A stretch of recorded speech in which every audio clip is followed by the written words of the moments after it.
நம்ம போராடுகிற ஒவ்வொரு போராட்டமும் ನಾವು ಹೋರಾಡುವಂತ ಈ ಹೋರಾಟಗಳೆಲ್ಲ உங்கள் பிதாக்களின் வஸ்திரம் என்பதை மறந்து விடாதீர்கள். ನಿಮ್ಮ ತಂದೆಗಳ ವಸ್ತ್ರ ಅದು. வஸ்திரம் அப்படின்னாக்கா அவங்க மேல கொடுக்கப்பட்டிருக்க ஒரு வேலை, ஒரு அதிகாரம். ವಸ್ತ್ರ ಬಟ್ಟೆಗಳಂತಂದ್ರೆ ಏನ್ ಸೂಚಿಸುತ್ತೆ? ಅವರ ಅಧಿಕಾರವನ್ನ ಸೂಚಿಸುತ್ತದೆ. ஆண்டவர் ஆதாமுக்கு மகிமை, ஜீவன், வெளிச்சத்தின் வஸ்திரத்தை கொடுத்தார் ஆண்டவர். ದೇವರು ಆದಾಮನಿಗೆ ಮಹಿಮೆ, ಜೀವ, ವಸ್ತ್ರವನ್ನ, ಮಹಿಮೆಯ ವಸ್ತ್ರವನ್ನ ಕೊಟ್ರು. பிசாசு வந்து அந்த வஸ்திரத்து மேலதான் அவனுக்கு கண்ணா இருக்கிறான். ಸೈತಾನ ಆ ವಸ್ತ್ರದ ಮೇಲೆ ಕಣ್ಣಿಟ್ಕೊಂಡ. நம்ம போடுற பாருங்க இந்த துணி அல்ல. ನಾವು ಈಗ ಹಾಕಿದೀವಲ್ಲ ಆ ಬಟ್ಟೆಗಳಲ್ಲ. உங்களுக்கு அறியாமலே ஒரு வஸ்திரம் இருப்பதை மறந்து விடாதீர்கள். ನಿಮ್ಮನ್ನ ಅರಿಯದೇ ಇರುವಂತ ಒಂದು ಮಹಿಮೆಯ ವಸ್ತ್ರ ನಿಮ್ಮ ಮೇಲೆ ಇದೆ, ಮರಿಬೇಡಿ. பிசாசுடைய நோக்கமே அந்த வஸ்திரத்தை எடுத்துன்னு அவ்வளவுதான். ಸೈತಾನಿನ ಉದ್ದೇಶ ಏನಂದ್ರೆ ಆ ವಸ್ತ್ರವನ್ನ ತೆಗೆದು ಹಾಕ್ಬೇಕು. அப்போ ஆதாம் வஞ்சிக்கப்பட்டான். ஆதாம் எவள் வஞ்சிக்கப்பட்டாங்க. ஆதாம் அவಳು ವಂಚಿಸಲ್ಪಟ್ರು. அப்ப அந்த வஸ்திரத்தை இழந்தாங்க. ಆ ವಸ್ತ್ರವನ್ನ ಕಳೆದುಕೊಂಡ್ರು. ஆண்டவர் இப்போ அவங்களுக்கு தோல் ஆடைகளை என்ன பண்ணாரு? உடுத்தினார். ಆಗ ಅವರಿಗೆ ಒಂದು ಪ್ರಾಣಿಯ ಚರ್ಮದಿಂದ ಅವರನ್ನ ಹೊದಿಸಿದ್ರು. அவங்களே ஒரு இலை என்ன பண்ணாங்க? ஒரு ವಸ್ತ್ರத்தை பண்ணிக்கினாங்க. ಅವರೇ ಒಂದು ವಸ್ತ್ರವನ್ನ, ಆ ಮಹಿಮೆ ವಸ್ತ್ರ ಕಳ್ಕೊಂಡ್ಮೇಲೆ ಇವರೇನ್ ಮಾಡಿದ್ರು?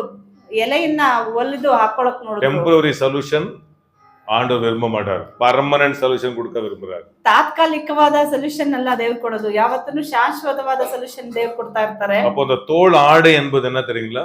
ಹಾಗಾದ್ರೆ ಈ ಪ್ರಾಣಿಯ ಚರ್ಮ ಅಂದ್ರೆ ಏನ್ ಗೊತ್ತಾ? அப்படியே ಅದು ತೋಳಿ ಉರಿಚಿ, ಕಳುವಿ ಅಲ್ಲ, ತೋಳ ಉರಿಚಿ அப்படியே ಕೊಡ್ತಾರ.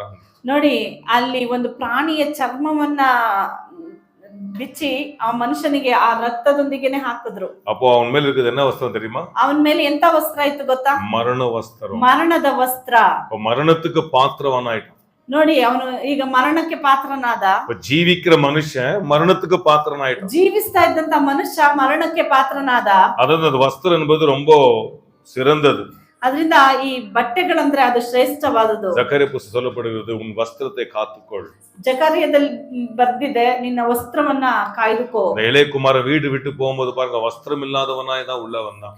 ನೋಡಿ, ಆ ಚಿಕ್ಕ ಮಗ ಅವನು ತಿರುಗಿ ಬರುವಾಗ ಅವನ ಬಟ್ಟೆಗಳು ಇಲ್ಲದೆ ಬಂದ. பிசாசுடைய மெயின் நோக்கமே உங்களுடைய வஸ்திரத்தை எடுத்துடணும். ಸೈತಾನಿನ ಮುಖ್ಯ ಉದ್ದೇಶ ಅಂದ್ರೆ ನಿಮ್ಮ ಮೇಲಿರುವ ವಸ್ತ್ರವನ್ನ ತೆಗಿಬೇಕು. ಮಾರ್ಕ್ 5 பாத்தீங்கன்னா 2000 பிசாசு அவன் அப்படி இருந்தானா, நேக்கடா இருந்தான். ಮಾರ್ಕ್ ಅಲ್ಲಿ ನೀವು ನೋಡೋದಾದ್ರೆ ಒಬ್ಬನಿಗೆ 2000 ದೆವ್ವಗಳು ಹಿಡಿದಿತ್ತು.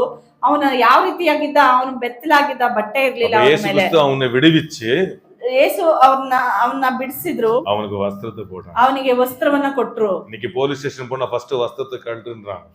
ಪೊಲೀಸ್ ಸ್ಟೇಷನ್ ಹೋದ್ರೆ ಫಸ್ಟ್ ಏನ್ ಮಾಡ್ತಾರೆ? ಅವ್ರ ಬಟ್ಟೆ ಹಾಕೊಂಡಿರೋ ಬಟ್ಟೆನ ಬಿಚ್ಚಬಟ್ಟೆ ಕುತ್ಕೋ ಕೆಳಗೆ. பாத்துறீங்களா? அவங்களுக்கு புரியல, அவருக்கு ಗೊತ್ತೇ ಇಲ್ಲ. ஏன்னா வஸ்திரம் என்பது அது நம்மை காத்துக்கொள்ளுகிற ஒரு காரியமா இருக்குது. ವಸ್ತ್ರ ಅಂದ್ರೆ, ಬಟ್ಟೆಗಳಂತಂದ್ರೆ ಅದು ನಮ್ಮನ್ನ ಕಾಯ್ದುಕೊಳ್ಳುವ ಒಂದು ವಿಷಯವಾಗಿದೆ. அதான் யாக்கோபு என்ன பண்ணா? ஏமாத்துறதுக்கு அவனுடைய வஸ்திரத்தை போட்டு என்ன பண்ணா? ஈசாக்கை ஏமாத்தணும். ಯಾಕೋಬನು ಏಸನ್ನು ಮತ್ತು ಅವ್ರ ತಂದೆಯನ್ನ ಯಾಮರಿಸ್ಲಿಕ್ಕಾಗಿ ಏಸನ ಬಟ್ಟೆಯನ್ನ ಹಾಕೊಂಡು ತಂದೆ ಬಳಿಗೆ ನಿಂತ್ಕೊಳ್ತಾನೆ. அந்த ஜெனரேஷன் அப்படியே அவங்க பிள்ளைகள் மேல வருது பாருங்க. ನೋಡಿ, ಅವರ ಸಂತತಿ ಅವ್ರ ಮಕ್ಕಳ ಮೇಲೆ ಹಾಗೆ ಬಂತು. நம்ம பிள்ளைக்கு நம்ம என்ன சேர்த்து வைக்கிறோம்? ನಮ್ಮ ಮಕ್ಕಳಿಗೆ ನಾವೇನ್ ಸೇರಿಸಿರ್ತೀವಿ? ನಾವು என்ன செய்றோமோ அதுதான் நம்ம பிள்ளைகளை சேர்த்து வச்சிடுறோம். ನಾವು ಏನನ್ನ ಮಾಡ್ತಾ ಇದೀವೋ ಅದೇ ನಮ್ಮ ಮಕ್ಕಳಿಗೆ ನಾವು யாக்கோபு, இப்ப பைபிள் படிக்காம உங்களுக்கு கதையா சொல்றேன், ஏன்னா கொஞ்சம் டைம் இருக்குது, ஒரு நல்ல விஷயத்தை கத்துக்கங்க அப்படின்னா. ಸ್ವಲ್ಪ ಸಮಯದಲ್ಲಿ ಒಂದು ಒಳ್ಳೆ ವಿಷಯವನ್ನ ನಿಮಗೆ ಹೇಳ್ಕೊಡ್ತೇನೆ. நீங்களா நல்ல கதை கேட்கிற ஜனங்க, ನೀವು ಚೆನ್ನಾಗಿ ಕಥೆಯನ್ನ ಕೇಳುವಂತ, ஆவியான ஒரு நல்ல வெளிச்சத்தை போட நான் விசுவாசி. ಪವಿತ್ರಾತ್ಮನ ನಿಮಗೆ ಬೆಳಕನ್ನ ಹಾಕ್ತಾರೆ ಅಂತ ಹೇಳಿ ನಾನು ವಿಶ್ವಾಸಿಸ್ತೇನೆ. ஆமென். பாருங்க, இப்போ அந்த யாக்கோபு என்ன பண்ணா? அண்ணன மாதிரி ವಸ್ತ್ರத்தை போட்டு என்ன பண்ணா? ಅಪ್ಪವ ಏಮಾತನ. ಯಾಕೋಬನು ತನ್ನ ಅಣ್ಣನ ವಸ್ತ್ರವನ್ನು ಹಾಕೊಂಡು ತನ್ನ ತಂದೆಯನ್ನ ಯಾಮರಿಸ್ತಾ ಇದ್ದಾನೆ. பிள்ளைகள் என்ன பண்ணாங்க? யோசேஃபின் ವಸ್ತ್ರத்தை கிழிச்சு ಅಪ್ಪಾவை ஏமாத்துனாங்க. ನೋಡಿ, ಅವನ ಯಾಕೋಬನ ಮಕ್ಕಳು ಅದೇ ಕೆಲಸವನ್ನ ಮಾಡ್ತಾರೆ. ಏಸೇಫನ ಬಟ್ಟೆನ ಕಿತ್ಕೊಂಡು ಹೋಗಿ ಯಾಕೋಬನ್ನ ಏಮರಿಸ್ತಾ ಇದ್ದಾರೆ. ನಿನ್ನ ಮಗನು ಸತ್ತನು. ವಸ್ತ್ರ ಅಂದ್ರೆ ரொம்ப வல்லமையானது. ನೋಡಿ ವಸ್ತ್ರ ಅನ್ನೋದು ಬಹಳ ಮಹಿಮೆ ಉಳ್ಳದ್ದು. அதான் நம்முடைய வாழ்க்கையில கிறிஸ்தவ வாழ்க்கையில 4 சீசன் இருப்பதை மறந்துடாதீங்க. ಕ್ರಿಸ್ತ ಜೀವಿತದಲ್ಲಿ 4 ಸೀಸನ್ ಇದೆ, ಮರ್ತು ಬಿಡ್ಬೇಡ್ರಿ. முதலாவது சீசன் என்ன தெரியுங்களா? ಮೊದಲನೇ ಸೀಸನ್ ಏನ್ ಗೊತ್ತಾ? நீங்க எப்ப இயேசுவை ஏற்றுக்கொண்டு உள்ள வந்தீங்களோ, ಯಾವಾಗ ಯೇಸುವನ್ನ ಸ್ವೀಕರಿಸಿ ಒಳಗಡೆ ಬಂದ್ರೋ, உங்க தரிசனத்தெல்லாம் எடுத்து அவர் தரிசனம் என்ற வஸ்திரத்தை கொடுப்பார். ನಿಮ್ಮ ದರ್ಶನವನ್ನ ತೆಗೆದು ಹಾಕಿ ಅವರ ದರ್ಶನವನ್ನ ನಿಮ್ಮ ಮೇಲೆ ಇಟ್ಟಿದ್ದಾರೆ. அதான் புதிய ஆசைகள், ಅದರಿಂದ ಹೊಸ ಆಸೆ ಬರ್ತದೆ, புதிய தரிசனங்கள், ಹೊಸ ದರ್ಶನಗಳು ಬರ್ತದೆ. எப்ப இயேசு உங்களுக்குள்ள வந்துட்டாரோ, ಯಾವಾಗ ಯೇಸು ನಿಮ್ಮ ಒಳಗಡೆ ಬಂದ್ರೋ, நீங்க போற வழியில இல்ல, அவர் உங்களுக்குன்னு ஒரு வழியை வைத்திருக்கிறார். ನೀವು ಹೋಗೋ ಮಾರ್ಗದಲ್ಲ, ಅವರು ನಿಮಗಾಗಿ ಒಂದು ಮಾರ್ಗವನ್ನ ಇಟ್ಟಿದ್ದಾರೆ. அதான் யோசேஃபுக்கு அவங்க அப்பா என்ன பண்ணாரு, கலர் Dress என்ன பண்ணாரு, தச்சி அவங்க மகன் மீது உடுத்தி விட்டாரு. ನೋಡಿ, ಏಸೆಫನಿಗೆ ಅವನ ತಂದೆ ಅನೇಕ ಬಣ್ಣಗಳುಳ್ಳ ಬಟ್ಟೆಗಳನ್ನ ಹೊಲಿಸಿ ಹಾಕಿದನು. அந்த கலர் Dress என்ன தெரியுங்களா? ಆ ವಿಧ ವಿಧವಾದ ಬಣ್ಣಗಳಂದ್ರೆ ಏನ್ ಗೊತ್ತಾ? ದರ್ಶನಗಳು, ಡ್ರೀಮ್ಸ್, ಕನಸುಗಳು, ವಿಷನ್, ಕನಸುಗಳು. பிசாசு அந்த தரிசனம்ன்ற அந்த Dress மேல தான் கண்ணா இருக்கிறான். ನೋಡಿ, ಸೈತಾನ್ಗೆ ಆ ದರ್ಶನ ಏನೋ ಅದ್ರ ಮೇಲೆನೆ ಅವನು ಕಣ್ಣಾಗ್ತಾನೆ. அப்ப கிறிஸ்தவ வாழ்க்கை என்பது ஒரு process. அது ஒரு ப்ராசஸா ஆண்ட கொண்டு போறாரு. ಕ್ರಿಸ್ತ ಜೀವಿತ ಅನ್ನೋದು ಒಂದು ಪ್ರಾಸೆಸ್ ಅಲ್ಲಿ ದೇವರು ನಡೆಸ್ತಾ ಇರ್ತಾರೆ. இப்ப அண்ணங்கள் எல்லாம் அவனுடைய அழகு மேல வைத்திருப்பார்ல, அவனுடைய ವಸ್ತ್ರத்தை தான் அவன் விரும்பினாங்க. ನೋಡಿ, ಅವ್ರ ಅಣ್ಣಂದ್ರಿಗೆ ಏನ್ ಹೊಟ್ಟೆ ಕಿಚ್ಚು ಬಂತಂದ್ರೆ ಅವನು ಚೆನ್ನಾಗಿದ್ದಾನಲ್ಲ ಅಂತ ಅದ್ರ ಮೇಲೆ ಅಲ್ಲ, ಅವನು ಹಾಕಿರೋ ಬಟ್ಟೆಯ ಮೇಲೆ ಹೊಟ್ಟೆ ಕಿಚ್ಚಿದೆ. அப்ப அந்த ವಸ್ತ್ರத்தை என்ன பண்ணாங்க? ಆ ಬಟ್ಟೆನ ಏನ್ ಮಾಡ್ತಾರೆ? ಅವನ பார்க்கும் போதே ஒரு எரிச்சல், ಅದನ್ನ ನೋಡುವಾಗ್ಲೇ ಅವರಿಗೆ ಕೋಪ. ಕನಸುಗಾರ ಬಂದ್ಬಿಟ್ಟ. ಯಾರು? ಸ್ವಂತ வீட்டு இருக்கிற அண்ணங்க ಯಾರು ಹೊಟ್ಟೆ ಕಿಚ್ಚು ಪಡ್ತಾ ಇದ್ರೆ ಸ್ವಂತ ಮನೆಯಲ್ಲಿರುವಂತ ಅಣ್ಣ. அப்ப அவன் ವಸ್ತ್ರத்தை எடுத்து ಅವನ ಬಟ್ಟೆನ ಕಿತ್ಕೊಂಡ್ರು. அவன என்ன பண்ணாரு? ஒரு குழியில தள்ளினாங்க. ಅವನನ್ನ ಒಂದು ಗುಂಡಿಯಲ್ಲಿ ಹಾಕ್ತಾರೆ. அப்ப நீங்க தரிசனமுள்ள ஒரு மனுஷனா இருந்தீங்கன்னா, ನೀವು ದರ್ಶನವುಳ್ಳ ಮನುಷ್ಯನಾಗಿದ್ರೆ, பிசாசு உங்க தரிசனத்தை எதிர்த்து வருவான். ನಿಮ್ಮ ದರ್ಶನನ್ನ ಎದುರಿಸಿ ಅವನ್ ಬರ್ತಾ ಇರ್ತಾನೆ. அப்ப பாருங்க, அப்பா கொடுத்த வஸ்திரம், ಹಾಗಾದ್ರೆ ಅಪ್ಪ ಕೊಟ್ಟಿದ್ ಬಟ್ಟೆ ಏನಾಯ್ತು? இழந்துட்டான், ಅವನು ಕಳ್ಕೊಂಡ. புரியுதுங்களா? பிசாசு எதுவுமே டார்கெட் வச்சிருக்கான். ಸೈತಾನ್ ಯಾವ್ದ್ರ ಮೇಲೆ ಟಾರ್ಗೆಟ್ ಇಟ್ಟಿದ್ದಾನೆ? ಭಕ್ತಿ ಮೇಲೆ ಅಲ್ಲ, ನಿಮ್ಮ ಭಕ್ತಿ ಮೇಲೆ ಅಲ್ಲ. ನೀವು ஒரு தரிசனத்தோட போயிட்டு இருக்கீங்க பாருங்க. ನೀವು ಒಂದು ದರ್ಶನ ಇಟ್ಕೊಂಡು ಹೋಗ್ತಾ ಇದೀರಲ್ವಾ? ಸಭೆ ஒரு தரிசனத்தை கொடுக்குது. ಸಭೆ ನಿಮಗೆ ಒಂದು ದರ್ಶನ ಕೊಡ್ತಾರೆ. ஆண்டவர் ஒரு தரிசனத்தை கொடுக்கிறார். ದೇವರು ಒಂದು ದರ್ಶನ ಕೊಡ್ತಾರೆ. அப்போ அதுக்கு விரோதமா தான் பிசாசு வேலை செய்யறான். ಅದಕ್ಕೆ ವಿರೋಧವಾಗಿ ಸೈತಾನ್ ಕೆಲಸ ಮಾಡ್ತಾ ಇರ್ತಾನೆ. ஹalleluya, ஹalleluya. ನೆಕ್ಸ್ಟ್ இப்போ பாருங்க, அப்போ ஸ்ಲೇವ್ಸ್ எல்லாம் Dress ಇಲ್ಲ.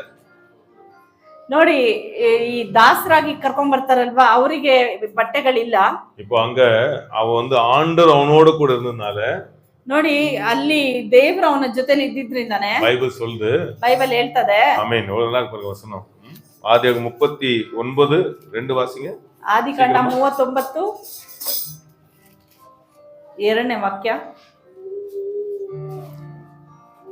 ವಾಸಿங்க. The Lord was with Joseph. பாத்தீங்களா? Lord was with. யார் நம்மோட கூட இருக்கணும்? ನಮ್ಮೊಂದಿಗೆ ಯಾರು ಇರಬೇಕು? துணி இல்ல, ಬಟ್ಟೆ ಇಲ್ಲ, ಅವನಿಗೆ எந்த இன்ஃப்ளூயன்ஸ் இல்ல, ಯಾವ ಇನ್ಫ್ಲೂಯೆನ್ಸ್ ಇಲ್ಲ, எந்த சொந்தக்கார இல்ல, ಯಾರು ಸ್ವಂತದವರು ಇಲ್ಲ, எந்த பணம் இல்ல, ಯಾವ ಹಣವೂ ಇಲ್ಲ, எந்த கோல்ಡ್ இல்ல, ಯಾವ ಗೋಲ್ಡ್ ಇಲ್ಲ. ஆனா பைபிள் சொல்லுது கர்த்தர் அவனோட கூட இருந்தார். ಆದ್ರೆ ಬೈಬಲ್ ಏನ್ ಹೇಳ್ತದೆ? ದೇವರು ಅವನ ಜೊತೆಲಿ ಇದ್ರು. Because God was with him. ಯಾಕಂತಂದ್ರೆ ದೇವರು ಅವನ ಜೊತೆಲಿ ಇದ್ರು. He was a successful man. ಅದ್ರಿಂದನೇ ಅವನು ಸಕ್ಸಸ್ ಆಗಿದ್ದ. அப்ப நம்முடைய வாஞ்சை என்னவா இருக்கணும் தெரியுங்களா? ಹಾಗಾದ್ರೆ ನಮ್ಮ ಆಸಕ್ತಿ ಏನಿರ್ಬೇಕು? கர்த்தருடைய பிரசன்னம் நம்மளோட கூட இருக்க வேண்டும். ದೇವರ ಪ್ರಸನ್ನತೆ ನಮ್ಮ ಜೊತೆಲಿ ಇರ್ಬೇಕು. யாத்ராகமம் 33ஆம் அதிகாரம் திருப்பிಕೊಳ್ಳுங்க. Exodus chapter 33. ವಿಮೋಚನ ಕಾಂಡ 33ನೇ ಅಧ್ಯಾಯದಲ್ಲಿ ನೋಡ್ರಿ, ஆண்டவர் இந்த ஜனங்களை குறித்து சாட்சி சொல்றாரு பாருங்க. ನೋಡಿ, ಈ ಜನಗಳ ಕುರಿತಾಗಿ ದೇವರು ಸಾಕ್ಷಿ ಹೇಳ್ತಾ ಇದ್ದಾರೆ. 3ஆம் வசனம்.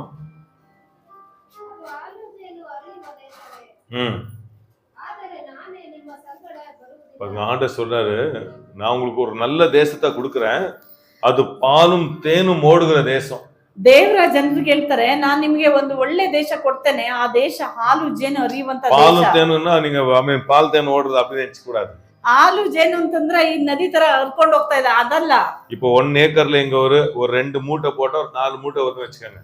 ಇವಾಗ 1 ಎಕರೆಗೆ ಒಂದು ಅರ್ಧ ಎಕರೆಗೆ 2 ಮೂಟೆ ಭತ್ತ ಹಾಕಿದ್ರೆ 5 ಚೀಲ ಸಿಗುತ್ತೆ ನಿಮ್ಗೆ ಎಕ್ಸ್ಟ್ರಾ, 5 மூட்டை எக்ஸ்ட்ரா கிடைக்குது. ஆனா அந்த பூமியில 50 மூட்டை கிடைக்கும். அதுதான் பாலும் தேனும் ஓடுற தேசம்.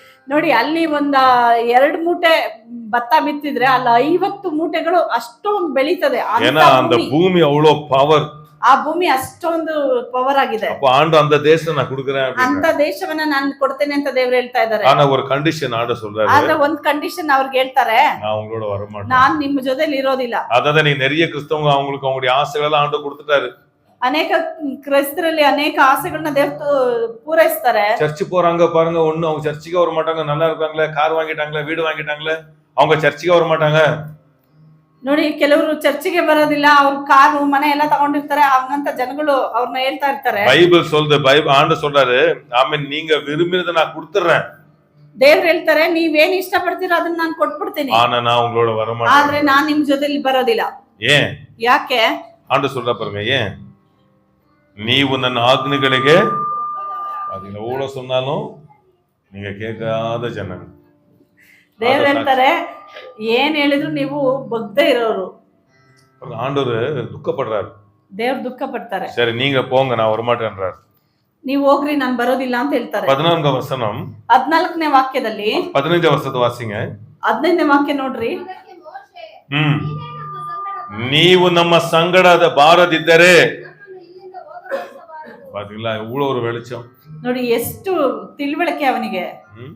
ஆண்டவரே, நீங்க ஒரு வேலை எனக்கு கொடுக்கலன்னா அந்த வேலை எனக்கு வேண்டாம். ದೇವರೇ, ನೀನು ನನಗೆ ಒಂದು ಕೆಲಸವನ್ನ ಕೊಟ್ಟಿಲ್ಲ ಅಂದ್ರೆ ನನಗೆ ಆ ಕೆಲಸ ಬೇಡ. நீங்க ஒரு இடத்தை எனக்கு கொடுக்கல, அந்த இடம் எனக்கு வேண்டாம். ನೀನು ನನಗೆ ಒಂದು ಜಾಗವನ್ನ ಕೊಟ್ಟಿಲ್ಲ ಅಂದ್ರೆ ನನಗೆ ಅದು ಬೇಡ. ஏன்னா நீங்க வரணும், ನೀನ್ ಬರ್ಬೇಕು. ஹல்லேலூயா. ஏன்னா அவர் வந்தாருன்னா, ಅವ್ರು ಬಂದಿದ್ದಾದ್ರೆ ಅದು ಜೀರೋವಾ இருந்தாலும் ಅದು ಜೀರೋ ಆಗಿದ್ರು ಸಹ ಸಕ್ಸಸ್ மாத்திடுவார். ಅದು ಸಕ್ಸಸ್ ಆಗಿ ಮಾರ್ಪಡಿಸ್ತಾರೆ. ஹல்லேலூயா, ஹல்லேலೂಯಾ. அதான் ஆண்டவர், நீங்க இங்க இருந்தீங்கன்னா நம்ம இங்க இருக்கிறோம். ನೀವು ಇಲ್ಲಿರೋದಾದ್ರೆ ದೇವರೇ ನಾನು ಇರ್ತೇನೆ. நீங்க எங்க இருக்கீங்களோ அங்க நம்ம வரோம்.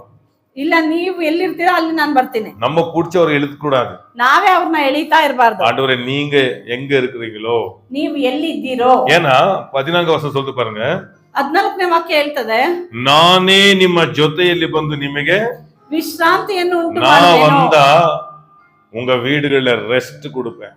ನಾನ್ ಬಂದ್ರೆ ನಿಮ್ಮ ಮನೆಯಲ್ಲಿ ವಿಶ್ರಾಂತಿ ಉಂಟಾಗ್ತದೆ. என்ன சொல்லுங்க? ரெஸ்ட். ರೆಸ್ಟ್. ரெஸ்ட் என்ன தெரியுங்களா? ರೆಸ್ಟ್ ಅಂದ್ರೆ ಏನ್ ಗೊತ್ತಾ? நல்ல தூக்கம் இல்ல, ಚೆನ್ನಾಗಿ ಹೋಗಿ ಮಲ್ಕೊಳ್ಳೋದಲ್ಲ. இப்போ வாலிபத்து உங்க கவலை எல்லாம் பெருகும். ಈ ಯೌವನದಿಂದ ಚಿಂತೆಗಳು ಜಾಸ್ತಿ ಆಗ್ತಾ வீடு ಹೋಗ್ತದೆ. கட்டணும், அதை பண்ணணும், இதை சாதிக்கணும், அந்த ஊருக்கு போகணும், இந்த வீட்டுக்கு போகணும், ஆமீன், அந்த நகை வாங்கணும், இதெல்லாம் வாலிபத்துனா கவலை மேல கவலை பெருகிட்டே இருக்கும். ನೋಡಿ, ಈ ಯೌವನದ ನಂತರ ಸಮಸ್ಯೆಗಳು ಬರ್ತಾನೆ ಇರ್ತದೆ. ನಾನ್ ಅಲ್ಲೋಗ್ಬೇಕು, ಇಲ್ಲೋಗ್ಬೇಕು, ಒಡವೆ ತಗೋಬೇಕು, ಆಸ್ತಿ ತಗೋಬೇಕು, ಆತರ ಎಲ್ಲ. உண்மையான ஆசீர்வாதம் என்ன தெரியுங்களா?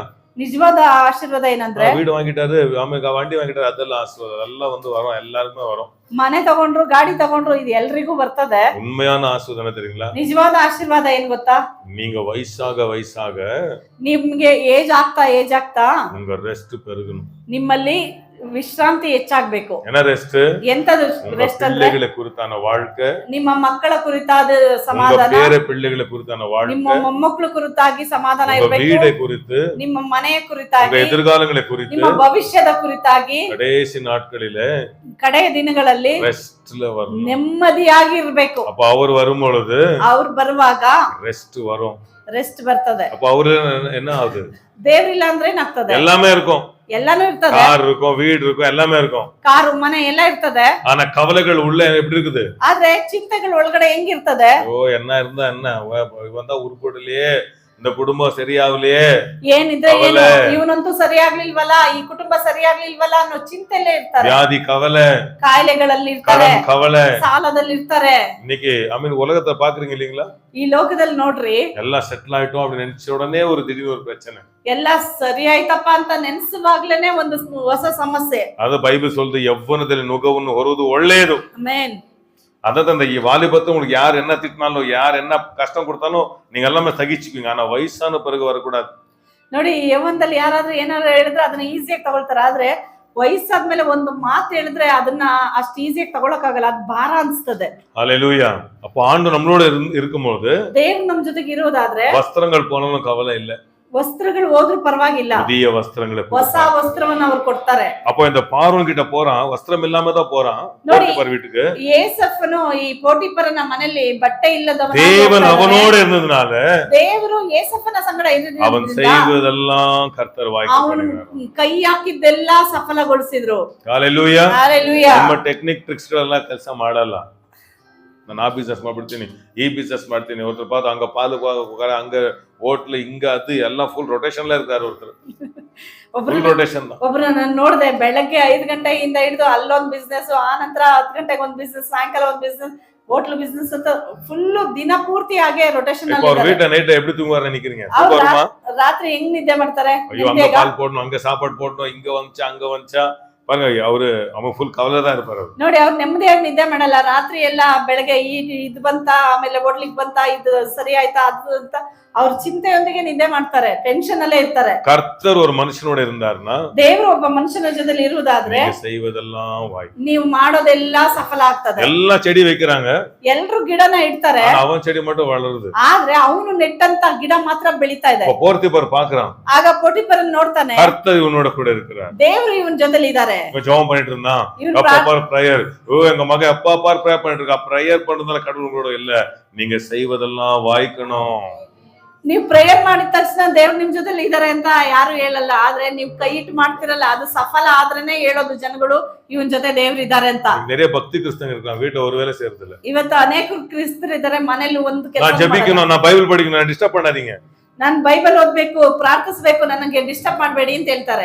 உங்க வேலைகள்ல தான் கர்த்தர் உங்களோட கூட இருக்காருன்னு பாக்குவாரு. ನೀವು ಮಾಡೋ ಕೆಲಸದಲ್ಲೇನೆ ದೇವ್ರು ಇದಾರ ಇಲ್ಲ ಅಂತ ಗೊತ್ತಾಗ್ಬಿಡ್ತದೆ. உங்களை ஆசீர்வதிச்சிருக்காரா இல்லன்னு எப்படி தெரியுமா? ನಿಮ್ಮನ್ನ ಆಶೀರ್ವದಿಸಿದಾರ ಇಲ್ಲ ಅಂತ ಹೆಂಗ್ ಗೊತ್ತಾಗುತ್ತೆ ಗೊತ್ತಾ? உங்க வேலை எஃபெக்ட் பண்ணுமா? blessings. ನಿಮ್ಮ ಕೆಲಸ ಅದು ಎಫೆಕ್ಟಿವ್ ಆಗಿರ್ತದೆ. உங்க ಫೈನಾನ್ಸ್ ಎಫೆಕ್ಟ್ பண்ணுமா? ಅದು ನಿಮ್ಮ ಫೈನಾನ್ಸ್ ನ ಎಫೆಕ್ಟ್ ಮಾಡ್ತದೆ. ಆಶೀರ್ವಾದ உங்க வேலை ಎಫೆಕ್ಟ್ பண்ணுமா? ನಿಮ್ಮ ಕೆಲಸದಲ್ಲಿ ಅದು ವ್ಯಕ್ತ ಆಗ್ತದೆ. ஆசீர்வாதம் ಫೈನಾನ್ಸ್ ಎಫೆಕ್ಟ್ பண்ணும்.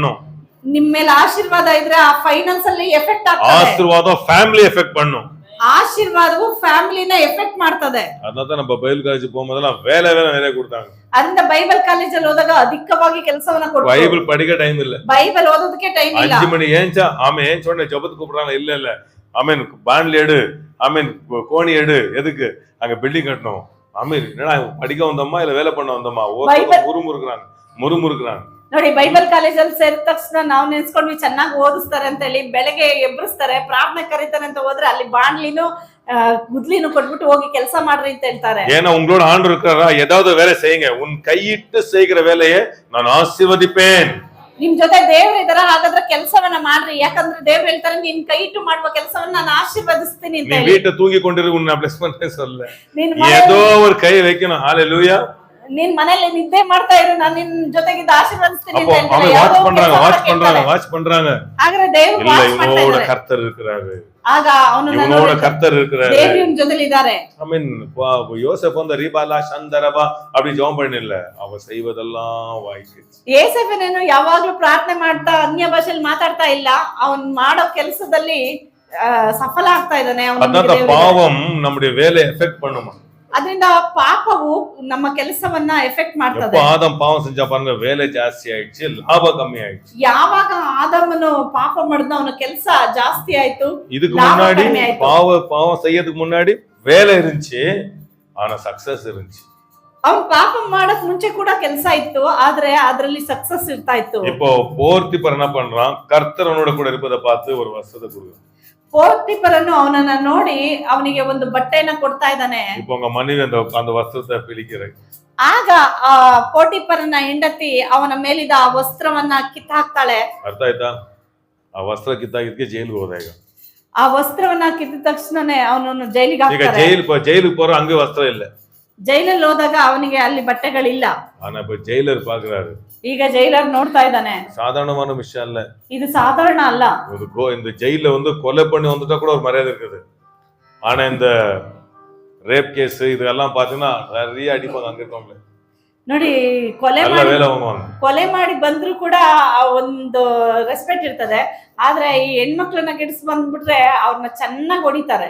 ಕೈದಿಗಳೇ ಹೊಡಿತಾರೆ, ಕೈದಿಗಳೇ ಕೆಲಸ ತಗೊಳ್ತಾರೆ.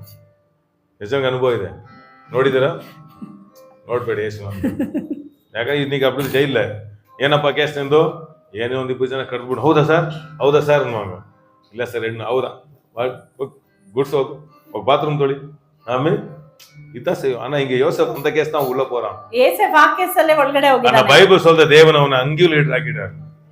ಆದ್ರೆ புரியல ಅಲ್ಲೂ ಕೂಡ ಲೀಡರ್ ಆಗ್ಬಿಟ್ಟ ಅವನು. எவ்வளவுதான் உங்க மேல பழி போட்டாலும் கர்த்தர் உங்களோட கூட இருந்தா அதை கவர் பண்ணி உங்களை லீடர் ஆக்கி விடுற ஆண்டவர். ಎಷ್ಟೇ ನಿಮ್ಮ ಮೇಲೆ ದೋಷಾರೋಪಣೆ ಹೊರಿಸಿದ್ರು ಕೂಡ ದೇವರು ಅದನ್ನ ಕವರ್ ಮಾಡಿ ನಿಮ್ಮನ್ನ ಅಲ್ಲಿ ಲೀಡರ್ ಮಾಡ್ಬಿಡ್ತಾರೆ. அதனால ஒரே ஒரு வாஞ்சை இருக்கு என்ன தெரியுங்களா? ಅದರಿಂದ ಒಂದೇ ಒಂದು ಆಸಕ್ತಿ ಇರಬೇಕು. ಏನು ಗೊತ್ತಾ? மோசே போல சொல்லணும். ಮೋಶೆ ಹಾಗೆ ಹೇಳ್ಬೇಕು, என்னோட வாருங்க ஆண்டவரே, ನೀವು ನಮ್ಮೊಂದಿಗೆ ಬನ್ನಿ ದೇವರೇ, நீங்க என்னோட வாருங்க ஆண்டவரே, ನಮ್ಮೊಂದಿಗೆ ಬನ್ನಿ ದೇವರೇ, வேலைக்கு போகும்போது என்னோட நீங்க வாங்கப்பா, ಕೆಲಸ ಮಾಡುವಾಗ ಹೇಳಿ ದೇವರೇ ನನ್ನೊಂದಿಗೆ ಬನ್ನಿ ದೇವರೇ, எல்லா வாய்த்தல சொல்லுங்க என்னோட நீங்க வாங்க ஆண்டவரே, ಹೇಳಿ ದೇವರೇ ನನ್ನೊಂದಿಗೆ ಬನ್ನಿ ದೇವರೇ, நீர் வந்தால் ನೀವು ಬಂದ್ರೆ எல்லாம் மாறும், ಎಲ್ಲವೂ ಬದಲಾಗ್ತದೆ, நீர் வந்தால் ನೀವು ಬಂದ್ರೆ எல்லா சூழ்நிலை மாறும், ಎಲ್ಲ ಪರಿಸ್ಥಿತಿ ಬದಲಾಗ್ತದೆ, நீர் வந்தால் ನೀವು ಬಂದ್ರೆ எல்லா சூழ்நிலை மாறும். ಎಲ್ಲ ಪರಿಸ್ಥಿತಿ ಬದಲಾಗ್ತದೆ. நீங்க எந்த இடத்துக்கு போனாலும் ನೀವು ಯಾವುದೇ ಜಾಗಕ್ಕೆ உங்க ಹೋದ್ರು வீடு மாளிகையா மாத்திடுவாங்க. ನಿಮ್ಮ ಮನೆಯನ್ನ ಅರಮನೆಯಾಗಿ ಮಾಡ್ತಾರೆ. அதான் அதை விரும்புறோம் நம்ம. ಅದನ್ನ ನಾವು ಇಷ್ಟಪಡ್ಬೇಕು. ஆண்டவர் நம்மளோட கூட இருக்கணும், ದೇವ್ರು ನಮ್ಮೊಂದಿಗೆ ಇರ್ಬೇಕು, கர்த்தருடைய பிரசன்னம் நம்மோட கூட இருக்கணும். ದೇವರ ಪ್ರಸನ್ನತೆ ನಮ್ಮೊಂದಿಗೆ ಇರ್ಬೇಕು. பாருங்க அங்கேயும் என்ன பண்ணாங்க, ஒரு வஸ்திரத்தை கொடுத்தாரு. ನೋಡಿ, ಜೈಲಲ್ಲಿ ಅವನಿಗೆ ಒಂದು ವಸ್ತ್ರವನ್ನ ಕೊಟ್ರು, ஒரு லீடர், அங்க ஒரு லீடர், ಅಲ್ಲೂ ಕೂಡ ಅವನು ಲೀಡರ್ ಆದ. திருப்பி ஒரு பிரச்சனை அங்க. ಅಲ್ಲಿಂದ ಒಂದು ಸಮಸ್ಯೆ. யாருக்கு பிரச்சனை? ಎಂತ ಸಮಸ್ಯೆ? ராஜாக்கே பிரச்சனை. ರಾಜನಿಗೆ ಒಂದು ಸಮಸ್ಯೆ. அங்கிருந்து ஒரு ஷிஃப்ட், ಅಲ್ಲಿಂದ ಅವನಿಗೆ ಒಂದು ಶಿಫ್ಟ್ ಆಗ್ತಾ ಇದೆ. பர்மனன்ட் ட்ரெஸ், ಪರ್ಮನೆಂಟ್ ಆಗಿ ಒಂದು ಡ್ರೆಸ್, பர்மனன்ட் ட்ரெஸ், ಪರ್ಮನೆಂಟ್ ಆಗಿ ಒಂದು ಡ್ರೆಸ್. இயேசுவின் நாமத்தை தீர்க்கதரிசனமா சொல்றேன். ಒಂದು ಪ್ರವಾದನೆಯಾಗಿ ಹೇಳ್ತೇನೆ, இங்க நிறைய பேருக்கு ஆண்டவர் பர்மனன்ட் வேலை கொடுத்தார். ಇಲ್ಲಿ ಅನೇಕರಿಗೆ ಪರ್ಮನೆಂಟ್ ಕೆಲಸ ಕೊಡ್ತಾರೆ. பர்மனன்ட் அலைஞ்சது போதும், ಅಲೆದಾಟ ಸಾಕು, கர்த்தரை உறுதியாய் பிடித்துக்கோ. ದೇವರನ್ನ ದೃಢವಾಗಿ ಹಿಡಿದುಕೋ. பர்மனன்ட் வஸ்திரம், ಪರ್ಮನೆಂಟ್ ವಸ್ತ್ರ, பர்மனன்ட், ಪರ್ಮನೆಂಟ್, யாரும் பறிக்க முடியாது. ಯಾರು ನಿನ್ನ ತೆಗೆದುಕೊಳ್ಳೋಕೆ ಆಗೋದಿಲ್ಲ. ஹalleluya, ஹalleluya, praise the lord. அதான் 4 சீசன் இருக்குது. 4 ಸೀಸನ್ ಇದೆ. ಫಸ್ಟ್ ಸೀಸನ್ தெரியுமா? ಮೊದಲನೇ ಸೀಸನ್ ಡಿಸಿಷನ್ ಸೀಸನ್, ತೀರ್ಮಾನ ತೆಗೆದುಕೊಳ್ಳುವಂತದ್ದು. ரெண்டாவது சீசன் தெரியுமா? ಎರಡನೇ ಸೀಸನ್ ಏನಂದ್ರೆ ಲರ್ನಿಂಗ್ ಸೀಸನ್, ಕಲಿಯುವಂತ ಸೀಸನ್. ಆಮೇನ್ 26 இருந்து 50 வயசு மட்டும் வேலை ಆಮೇನ್ கற்றுக் கொடுக்கிற ஒரு சீசன். 26 ರಿಂದ 50 ವರೆಗೂ ಕೆಲಸ, ಅನೇಕ ಕಾರ್ಯವನ್ನ ಕಲಿಯುವಂತ ಸಮಯ. குழந்தை ஏஜ், அது வந்து என்ஜாய் பண்ற ஏಜ್. ನೋಡಿ, ಮಕ್ಕಳು ಏಜ್ ಇದೆಯಲ್ಲ, ಅದು ಸಂತೋಷ ಪಡುವಂತ ಏಜ್. அப்புறம் டீனேஜ் வருது பாருங்க, ಆ ನಂತರ ಟೀನೇಜ್ ಬರ್ತದೆ. அங்க வந்து டிசிஷன் ஏஜ், ಅಲ್ಲಿ ತೀರ್ಮಾನ ತೆಗೆದುಕೊಳ್ಳುವಂತ எதை ಸಮಯ. படிக்கணும், ಏನು ಓದ್ಬೇಕು, எதை படிக்க கூடாது, ಯಾವುದನ್ನು ಓದಬಾರದು, யார்கிட்ட சேரணும், ಯಾರ ಹತ್ರ யார்கிட்ட ಸೇರಬೇಕು, சேரக்கூடாது, ಯಾರ ಜೊತೆ ಸೇರಬಾರದು. Learning period. ಅದು ಲರ್ನಿಂಗ್ ಪೀರಿಯಡ್. 26 வேலை சீசன், ಅದು ಕೆಲಸ ಅನ್ನೋ ಒಂದು ಸೀಸನ್. வேலை எல்லாம் சொல்ல வேலை, ಕೆಲಸ ಬರ್ತದ ಆ ಸಮಯ. ஹalleluya. 26 இருந்து 50 என்ன? 26 ರಿಂದ 50 ವರೆಗೆ ಏನಾಗ್ತದೆ? ಅದು ಕರ್ತುಕರ ಒಂದು ಸೀಸನ್, ಅಲ್ಲಿ ಕಲಿಯುವಂತ ಸೀಸನ್. 50 இருந்து 50 ರಿಂದ 75 மட்டும் 75 ವರೆಗೂ லெகசியம், பில்டிங் சீசன். ಕಟ್ಟುವಂತದ್ದು. கட்டிட்டே இருப்பீங்க, அநேகர் வாழ்க்கையை கட்டிட்டு இருப்பீங்க, ಅನೇಕರ ಜೀವಿತವನ್ನ ಕಟ್ತೀರಿ, பில்டிங்ல கட்டுவீங்க, ಬಿಲ್ಡಿಂಗ್ ನ ಕಟ್ತೀರಿ, வீடுகளை கட்டுவீங்க, ಮನೆಗಳನ್ನ ಕಟ್ತೀರಿ, ஆபீஸை கட்டுவீங்க, ಆಫೀಸ್ ನ ಕಟ್ಕೊಳ್ತೀರಿ, ಆಮೇಲೆ கடனை கட்டுவீங்க, ಸಾಲವನ್ನ ಕಟ್ತೀರಿ. ಅಲ್ಲೆಲ್ಲ ಏನೋ ಒಂದು ಕಟ್ತಾ ಇರ್ತೀರಲ್ಲ, ಆಮೇಲೆ ಕಟ್ತಾ ಇರ್ತೀರಾ. ಫಸ್ಟ್ ಪಟ್ನ ಕಟ್ಟಕ ಸಿಕ್ಕಲ್ಲ. ஹalleluya. ஏதோ ஒன்று கட்டிட்டு இருப்பீங்க, ಯಾವುದನ್ನ ಒಂದು ಬಿಲ್ಡ್ ಮಾಡ್ತೀರಿ. 50 மேல வேலை செய்ய முடியாது, 50 ಮೇಲೆ ಕೆಲಸ ಮಾಡಲ್ಲ. 50 மேல ரெஸ்ட் வேணும். 50 ಮೇಲೆನೆ ರೆಸ್ಟ್ ಬೇಕು. அதான் உட்கார்ந்து ஐடியாஸ்ல கொடுக்கணும். ಅದರಿಂದ ಕುತ್ಕೊಂಡು ಐಡಿಯಾ ಕೊಡಬೇಕು. நல்ல பிள்ளைகள வளர்ந்திருப்பாங்க, ಆಗ ಮಕ್ಕಳು ಬೆಳೆದಿರ್ತಾರೆ. ஏசா வரான், ಏಸ ಬರ್ತಾನೆ, அப்பா கண்ணு காணல, ಅಪ್ಪನಿಗೆ ಕಣ್ ಕಾಣ್ತಾ ಇಲ್ಲ, ஐடியா கொடுக்கறான், ಐಡಿಯಾ ಕೊಡ್ತಾ ಇದ್ದಾನೆ. உட்கார்ந்து வேலை செய்யணும், ಕುತ್ಕೊಂಡು ಕೆಲಸ ಮಾಡ್ಬೇಕು, நல்லா ಓಡணும். ಈಗ ಚೆನ್ನಾಗಿ ಓಡೋ ಯೌವನದಲ್ಲಿ ಓಡಬೇಕು, ಯೌವನದಲ್ಲಿ ಓಡ, ಅಲ್ಲಿ ಕೆಲಸ ಆಗಿಲ್ವಾ ಇನ್ನೊಂದು, ಅದಾಗಿಲ್ವಾ ಇನ್ನೊಂದು ಮಾಡ್ತಾನೆ ಇರ್ಬೇಕು. ಯೌವನದಲ್ಲಿ ಕೆಲಸ ಮಾಡ್ತಾ ಇರ್ರಿ. ನಾನೇನ್ ಮಾಡಿದ್ರು ಒಂದು ಆಗ್ತಾರೆ, ಏನೋ ಮಾಡಿ ಐ ಮೀನ್ ಎಲ್ಲದ್ರಲ್ಲಿ ಕೈ ಹಾಕಿದ್ರೆ ಯಾವ್ದೊಂದು ಕ್ಲಿಕ್ ಆಗ್ಬಿಡ್ತೀರಾ. ಪ್ರೈಸ್ ಅಲ್ಲ, ಇಲ್ಲ ನಾನು ಇದೇ ಕೆಲಸನೇ ಮಾಡ್ತೀನಿ ಸಾಯೋರ್ಗು ಅಂದ್ರೆ ಎಲ್ಲ ಆಮೇಲೆ ಕೈ ಇಟ್ಟು ಮಾಡೋ ಕೆಲಸಗಳನ್ನ ஆசீர்வதி. தர்காரி போட்டேன் லாஸ் ஆயிடுச்சு, சரி டீ போட்டேன் டீ லாஸ் ஆயிடுச்சு, காஃபி போட்டேன் ஐ மீன் அப்படியே ஒன்னு போட்டாங்க, எதுக்கு நான் வச்சுக்கிற கரெக்டா கிளிக் பண்ணிடுவாரு. ನೋಡಿ, ತರಕಾರಿ ಹಾಕಿದ್ರು ಅದು ಮುಚ್ಚಾಯ್ತು, ಟೀ ಅಂಗಡಿ ಮಾಡಿದ್ರು ಅದು ಮುಚ್ಚಾಯ್ತು, ಕಾಫಿ ಅಂಗಡಿ ಈ ತರ ಯಾವ್ದೋ ಮಾಡ್ತಾ ಬರ್ರಿ, ಯಾವ್ದಕ್ಕೆ ಕರೆದಿದ್ರು ಅದ್ರಲ್ಲಿ ತಗೊಂಡೋಗಿ ಕರೆಕ್ಟ್ ಆಗಿ ನಿಲ್ಲಿಸ್ತಾರೆ. ಸತತವಾದ ಪ್ರಯತ್ನನೇ ನೀವು ಜಯಿಸಲಿಕ್ಕೆ ಆಮೆನ್. ಸಾಧ್ಯ. ಆಮೇನ್. ಕೈ வைக்க ಅವನು ಗೈಡ್ பண்ணுவார். ಅದು ಅವ್ರ ಪ್ರಾಸೆಸ್. ಅದು ಕೈ ಇಡ್ತಾ ದೇವ್ರು ನಿಮ್ಗೆ ಗೈಡ್ ಮಾಡ್ತಾ ಇರ್ತಾರೆ. ಅದೊಂದು ನಿಯಮ. Hallelujah. Hallelujah. Last the rest. ಕೊನೆಯದಾಗಿ ರೆಸ್ಟ್ ಇನ್ ಬ್ಲೆಸ್ಸಿಂಗ್. ರೆಸ್ಟ್ ಎಲ್ಲಿ ಅಂತಂದ್ರೆ ಆಶೀರ್ವಾದದಲ್ಲಿ ರೆಸ್ಟ್ ಇನ್ ಪೀಸ್ ಅಲ್ಲ, rest in blessings. Rest in peace ಅಲ್ಲ, ರೆಸ್ಟ್ ಇನ್ ಬ್ಲೆಸ್ಸಿಂಗ್ಸ್. ಎಲ್ಲ ಕೆಲಸ ಕರೆಕ್ಟ್ ಆಗಿ ಮಾಡಿ. ಎಸ್, ಎಲ್ಲ ಅವ್ರ ಮಕ್ಕಳು ಸೆಟ್ಲ್ ಆದ್ರು, ಮೊಮ್ಮಕ್ಕಳು ಸೆಟ್ಲ್ ಆದ್ರು, ಸೂಪರ್ ಆಗಿ ಹೋಗ್ತಿದೆ. ಆಗ ನೋಡ್ಬೇಕು. ಆಮೆನ್. ಹಲ್ಲೆಲೂಯಾ. ಹಲ್ಲೆಲೂಯಾ. 80 ವಯಸ್ಸಾಗ್ಬಿಟ್ಟು ತಲೆ ಕೆರ್ಕೊಂಡು ಆಗಿರ್ಬಾರ್ದು. ಅರ್ಥ ಆಯ್ತಾ? ಅದನ್ನಾದ 4 ಸೀಸನ್. ಫಸ್ಟ್ ಸೀಸನ್ ಅಂತಾರಿಲ್ಲ, ಮೊದಲನೇ ಸೀಸನ್ ಏನು? Dream season. ಕನಸಿನ ಸೀಸನ್. ಸೆಕೆಂಡ್ ಸೀಸನ್ ಅದು ಎರಡನೇದೇನು? Purity test. ನಿಮ್ಮನ್ನ ಪ್ಯೂರಿಟಿ ಮಾಡ್ತಾ ಇರ್ತಾನೆ. ನಿಮ್ಮ ಶ್ರೇಷ್ಠತೆಯನ್ನು ನಿಮ್ಮನ್ನ ಕರೆದ ದೇವರು ನಿಮ್ಮನ್ನ ಪ್ಯೂರಿಟಿ ಟೆಸ್ಟ್ ಮಾಡ್ತಾ ಇರ್ತಾನೆ. ನಿಮ್ಮಲ್ಲಿ ಕ್ವಾಲಿಟಿಯನ್ನ ಟೆಸ್ಟ್ ಮಾಡ್ತಾರೆ. ನಾಲ್ಕನೇದೇನಮ್ಮ? ಮೂರನೇದೇನಂದ್ರೆ ಕ್ಯಾರೆಕ್ಟರ್ ಡೆವಲಪ್ಮೆಂಟ್. ನಿಮ್ಮ ಗುಣಗಳನ್ನ ಬೆಳೆಸ್ತಾರೆ. ಕ್ಯಾರೆಕ್ಟರ್ಸ್ ಎಲ್ಲ ಡೆವಲಪ್ ಮಾಡುವಾಗ ನಿಮ್ಮ ಕ್ಯಾರೆಕ್ಟರ್ ನ ಡೆವಲಪ್ ಮಾಡ್ತಾ ಇರ್ತಾರೆ. ನಾಲ್ಕನೇದು ಡಿಸ್ಟ್ರಿಬ್ಯೂಷನ್. ನೀವು ಹಂಚುವಂತೆ ಇರ್ತೀರಾ. ಡಿಸ್ಟ್ರಿಬ್ಯೂಷನ್. ನೀವು ಇತರರಿಗೆ ಹಂಚಿ ಕೊಡುವವರಾಗಿ ಡಿಸ್ಟ್ರಿಬ್ಯೂಟ್ பண்ணலாம். ஞானத்தை டிஸ்ட்ரிபியூட் பண்ணலாம். ஞானவನ್ನ ನೀವು ಹಂಚುತ್ತೀರಿ. ಸಾಮರ್ಥ್ಯ ಡಿಸ್ಟ್ರಿಬ್ಯೂಟ್ ಸಾಮರ್ಥ್ಯವನ್ನ ಹಂಚುತ್ತೀರಿ. இதுதான் கிறிஸ்தவ வாழ்க்கை. ಇದುವೇ ಕ್ರಿಸ್ತ ಜೀವಿತ. ಯೋಸೇಫ್ಗೆ ಫಸ್ಟ್ என்ன? ಡ್ರೀಮ್. ಯೋಸೇಫನಿಗೆ ಏನು? ಕನಸು ಬಂತು. Next purity. ಆ ನಂತರ ಅವನ ಕ್ಯಾರೆಕ್ಟರ್. ಅವನ ಕ್ಯಾರೆಕ್ಟರ್ ಇದಾಯ್ತು. தான் ಡಿಸ್ಟ್ರಿಬ್ಯೂಟ್ ಪರ್ಮನೆಂಟ್. ಆ ನಂತರವಾಗಿ ಅವನು ಹಂಚಿ ಕೊಡುವವನಾದನು. ಎಂತ ಬೆಳಗಿಸಿ ಅಂತ ಹೇಳಲ್ಲ ನನಗೆ. ஹalleluya. பரிசுத்தம் உதவி செய்யட்டும். ಆಮೆನ್. ஆமென். ಫಸ್ಟ್ நம்மள வந்து பியூர் பண்ணுவாரு. ಮೊದಲು ನಮ್ಮನ್ನ ಶುದ್ಧ ಮಾಡ್ತಾರೆ. ಪರ್ಮನೆಂಟ್ ಕ್ಯಾರೆಕ್ಟರ್ ಬರ್ತದೆ. ಉಲ್ಟಾ ಮಾಡಿ ನೋಡಿದ್ರೆ ಅದೇ ಕ್ಯಾರೆಕ್ಟರ್. ನಾಟಕ ಇರಲ್ಲ, ರಿಯಲ್ ಆಗಿ ಇರ್ತೀರ ನೀವು. ನಿಮ್ಮನ್ನ ಹಿಂಡಿದ್ರು ಅದೇ ಕ್ಯಾರೆಕ್ಟರ್ ಬರುತ್ತೆ. ಇವಾಗ ಬರಲ್ಲ. ಇವ್ರು ಆ ಮಾರ್ಗ ಅದಕ್ಕೆ ಟೆಸ್ಟ್ ಅಂಡ್ ಟ್ರಯಲ್ಸ್ ಕರ್ಕೊಂಡು ಹೋಗ್ತಾರೆ. ನಾಳೆಯಿಂದ ನಾನು ಈಗ ಇದ್ಬಿಡ್ತೀನಿ, ನೀವು ಹೇಳೋದೆಲ್ಲ ನಡೆಯಲ್ಲ. ದೇವರು ನಿನ್ನ ಹಾಗೆ ಮಾಡ್ಬಿಡ್ತೀರಪ್ಪ ಅಂತೇಳಿ ಆದೇ ನಿಮ್ಮನ್ನ ಕರ್ಕೊಂಡು ಹೋಗ್ತಾರೆ. நம்ம அந்த பாதையில கொண்டு போவார். அப்புறமாக்கு ஒரு லைஃப் வரும், நீங்க டிஸ்ட்ரிபியூட்டரா இருப்பீங்க. ಆನಂತರ ಒಂದು ಜೀವಿತ ಬರ್ತದೆ, ನೀವು ಇತರರಿಗೆ ಹಂಚಿ ಕೊಡುವಂತ ಜೀವಿತ. அதனால போற இந்த பாதைல கஷ்டப்படாதீங்க. ಅದರಿಂದ ಈಗ ಮಾರ್ಗಕ್ಕಾಗಿ ಚಿಂತಿಸಬೇಡಿ. கர்த்தர் உங்களோட இருக்கிறார். ದೇವರು ನಿಮ್ಮೊಂದಿಗೆ ಇದ್ದಾರೆ. உங்களை ட்ரெயின் அப் பண்ணிட்டு இருக்கார். ನಿಮ್ಮನ್ನ ಟ್ರೈನಿಂಗ್ ಮಾಡ್ತಾ ಇದ್ದಾರೆ. நிறைய பேரை டெவலப் பண்ணிட்டு இருக்கார். ಅನೇಕರಿಗೆ ಡೆವಲಪ್ ಮಾಡ್ತಾ ಇದ್ದಾರೆ. நிறைய பேரை பியூரிಟಿ பண்ணிட்டு இருக்கார். ಅನೇಕರನ್ನ ಶುದ್ಧ ಮಾಡ್ತಾ இದ್ದಾರೆ. ಇದ್ದಾರೆ. ಡ್ರೀಮ್ಸ್ ಕೊಡ್ತಿட்டு இருக்கார். ಅನೇಕರಿಗೆ ಕನಸು ಬರ್ತಾ ಇದೆ. நிறைய பேருக்கு blessing level கொண்டு வந்துட்டு இருக்கார். ಅನೇಕರನ್ನ ಆಶೀರ್ವಾದದಲ್ಲಿ ಕರೆತಂದ್ಬಿಟ್ರು. அப்ப அவர் கொடுத்த அது ಪರ್ಮನೆಂಟ್. ದೇವರು ಕೊಟ್ರ ಅದು ಪರ್ಮನೆಂಟ್. ಆಮೆನ್. ಆಮೆನ್. எல்லாம் சேர்ந்து இருப்போம். ಎಲ್ಲ ಕಣ್ಗಳು ಮೂಡಿ. ಟೆಸ್ಟ್ல இருக்கீங்களா? ಹಾಗಾದ್ರೆ ಪರೀಕ್ಷೆಯಲ್ಲಿ ಇದ್ದೀರಾ? ಬಿಟ್ಟು ಓಡಾಡಿங்க. ಬಿಟ್ಟು ಓಡೋಗ್ಬೇಡ್ರಿ. என்ன இன்னும் உருவா. ದೇವರೇ ನನ್ನನ್ನು ಇನ್ನೂ ರೂಪಿಸು. ನಾನು ಇನ್ನೂ ಶುದ್ಧಿ ಮಾಡು. ನನ್ನನ್ನು ಇನ್ನೂ ಶುದ್ಧಿ ಮಾಡು. ಆಮೆನ್. ಅದು சில நம்ம ಕ್ಯಾರೆಕ್ಟರ್ಸ್ வெளியே வருதா? ನಮ್ಮ ಕ್ಯಾರೆಕ್ಟರ್ಗಳು ಹೊರಗೆ ಬರ್ತಾ ಇದೆಯಾ? அப்ப ஆண்டவருக்கு மனம் திரும்பணும். Yes lord. ಆಗ ದೇವರ ಹತ್ರ ತಿರುಗ್ರಿ. ಹೌದು ದೇವರೇ, ಕ್ಯಾರೆಕ್ಟರ್ನಾல தான் ನಾವು ಆಶೀರ್ವದಿಸಲ್ಪಡಲಿಯಾ? ಈ ಗುಣ ನನ್ನಲ್ಲಿ ಇರೋದಕ್ಕೆ ನಾನು ಆಶೀರ್ವಾದ ಹೊಂದಿಲ್ಲ. என்னை மாத்துங்க ஆண்டவரே. ನನ್ನನ್ನು ಬದಲಾಯಿಸು ದೇವರೇ. ஏன்னா கர்த்தருடைய ஆசீர்வாதமே, ಕರ್ತನ ಆಶೀರ್ವಾದವೇ ಐಶ್ವರ್ಯವನ್ನ ತರುತ್ತದೆ. அதோட கூட ಅದರೊಂದಿಗೆ வேதனை கூட்ட ವೇದನೆಯನ್ನ ಸೇರಿಸೋದಿಲ್ಲ. கர்த்தர் நம்மள அந்த சீசன்ல கொண்டு போறார். ದೇವರು ಈ ಸೀಸನ್ ಗಳಲ್ಲಿ ನಮ್ಮನ್ನ ಕರ್ಕೊಂಡು நிறைய ಹೋಗ್ತಾರೆ. பேருடைய ಕ್ಯಾರೆಕ್ಟರ್ಸ್ ಡೆವಲಪ್ பண்றார். ಅನೇಕರ ಕ್ಯಾರೆಕ್ಟರ್ನ ಡೆವಲಪ್ ಮಾಡ್ತಾ ಇರ್ತಾರೆ. ಅದರ இடத்தை மாத்துறார். ಅದರಿಂದನೇ ಜಾಗವನ್ನ ಬದಲಾಯಿಸ್ತಾರೆ. ಜನಗಳ ಮಾತ್ರ ಜನವನ್ನ ವೇಲೆಗಳ ಮಾತ್ರ ಕೆಲಸ ಬದಲಾಯಿಸ್ತಾರೆ. ಯಾಕೆ? ಅವರೇ ಪೋಲ ನಾನು ನೀಗಳು ಮಾರಬೇಕು. ಯಾಕೆಂದ್ರೆ ನಾವು ದೇವರಂತೆ ಆಗ್ಲಿಕ್ಕಾಗಿದೆ. ಕ್ರಿಸ್ತುವೇ ಪೋಲ ನಾನು ಮಾರ வேண்டும். ನಾನು ಕ್ರಿಸ್ತನಂತೆ ಬದಲಾಗಬೇಕಿದೆ. ಕ್ರಿಸ್ತುವೇ ಪೋಲ ಅನ್ಬು. ಕ್ರಿಸ್ತನ ಹಾಗೆ ಪ್ರೀತಿ. ಕ್ರಿಸ್ತುವೇ ಪೋಲ ಮನ್ನಿಕರ ಗುಣ. ಕ್ರಿಸ್ತನ ಹಾಗೆ ಕ್ಷಮಿಸುವ ಗುಣ. ಕ್ರಿಸ್ತುವೇ ಪೋಲ ನಾವು ಇರಕ வேண்டும். ಕ್ರಿಸ್ತನ ಹಾಗೆ ನಾವು ಇರಬೇಕಾಗಿದೆ. ಎಲ್ಲ ಕುಪ್ಪ ಮಾರಿ ಒಂದು ವಿಳಂಬಾರದು. ಎಲ್ಲವೂ ಕಸದ ಹಾಗೆ ನಮ್ಮ ಕಾಲ ಕಡೆ ಬೀಳ್ತದೆ. ಕುಪ್ಪ ಮಾರಿ ಒಂದು ವಿಳಂಬ. ಐಶ್ವರ್ಯ ಕಸದ ಹಾಗೆ ನಮ್ಮ ಹತ್ರ ಬಂದಿರ್ತದೆ. ಯಾಕೆ? ಕರ್ತರ್ ದೇವರು இந்த உலகத்துல ಈ ಲೋಕದಲ್ಲಿ என்னையும் உங்களையும் ನನ್ನನ್ನು ನಿಮ್ಮನ್ನು ஒரு ஒளியாக ಒಂದು ಬೆಳಕಾಗಿ ಉಪ್ಪಾಗ வைத்திருக்கிறார். நானும் நீங்களும் தான் ஒளி இந்த உலகத்துல. ನಾವೇ ಈ ಲೋಕಕ್ಕೆ ಬೆಳಕು. நானும் நீங்களும் ஒளி. ನಾವೇ ಈ ಲೋಕಕ್ಕೆ ಬೆಳಕಾಗಿದ್ದೇವೆ. ಎಲ್ಲರ ಕರಗಳು ಉಯರ್ತುವಮ್ಮ. ನಾವು ಕೈಗಳನ್ನ ಮೇಲೆ ಎತ್ತೋಣ. இன்னைக்கு நீங்க போற பாதை இருட்டு மாதிரி தெரியலாம். ಇವತ್ತು ನೀವು ಹೋಗ್ತಿರೋ ಮಾರ್ಗ ಇಕ್ಕಟ್ಟಾಗಿ ಇರಬಹುದು. ஒரு இருட்டு மாதிரி தெரியலாம். ಒಂದು ಕತ್ತಲಾಗಿ ಇರಬಹುದು. இல்ல கர்த்தர் உருவாக்கி கொண்டிருக்கிறார். ದೇವರು ನಿಮ್ಮನ್ನ ರೂಪಿಸ್ತಾ ಇದ್ದಾರೆ. God was with Joseph.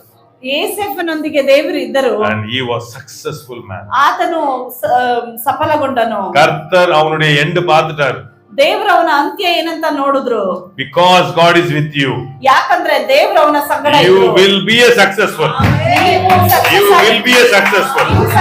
கர்த்தர் உங்களோட கூட இருப்பதனால நீங்க தோத்து போல. ನೀವು ಸೋತು ಹೋಗೋದಿಲ್ಲ. All your failures are success steps. ನಿಮ್ಮ ಎಲ್ಲಾ ಸೋಲುಗಳು ಜಯವಾಗಿ ಮಾರ್ಪಡಿಸುತ್ತಾರೆ. ಅನೇಕ ಅನುಭವಗಳು ಆಂಡವರು ಕೊಂಡು போறாரு. ಅನೇಕ ಅನುಭವದಲ್ಲಿ ದೇವರು ಕರ್ಕೊಂಡು ಹೋಗ್ತಾರೆ. ஒரு நல்ல ராஜாக்களாக, ನಿಮ್ಮನ್ನ ಒಂದು ರಾಜರಾಗಿ, நல்ல டிஸ்ட்ரிபியூட்டர் ಆಗ, ಒಂದು ಹಂಚಿಕೊಡುವ ಮನುಷ್ಯನಾಗಿ கர்த்தரை உருவாக்க விரும்புகிறார். ದೇವರು ನಿಮ್ಮನ್ನ ರೂಪಿಸಲಿಕ್ಕೆ ಇಷ್ಟಪಡ್ತಾ ಇದ್ದಾರೆ. கர்த்தர் ஒருபோதும் கைவிட மாட்டார். ದೇವರು ಒಂದು ದಿನವೂ ನಿಮ್ಮ ಕೈಯನ್ನು ಬಿಡೋದೇ ಇಲ್ಲ. கர்த்தர் ஒருபோதும் கைவிட மாட்டார். ದೇವರು ನಿಮ್ಮನ್ನ ಒಂದು ದಿನವೂ ಕೈ ಬಿಡೋದೇ எப்போ ಇಲ್ಲ. நீங்க விட்டு கொடுக்குறீங்களோ, ಯಾವಾಗ ನಿಮ್ಮನ್ನು ನೀವು ಬಿಟ್ಟು இன்னும் உங்களை உருவாக்கி ನಿಮ್ಮನ್ನ ರೂಪಿಸಿ உங்க குடும்பத்திற்கல்ல ನಿಮ್ಮ ಕುಟುಂಬಕ್ಕೆ அநேக குடும்பங்களுக்கு நீங்க ஆசீர்வாதமாய் மாறுவீங்க. Blessing rain. Yes, yes. Release in the mighty name of Jesus. Release in the name of Jesus.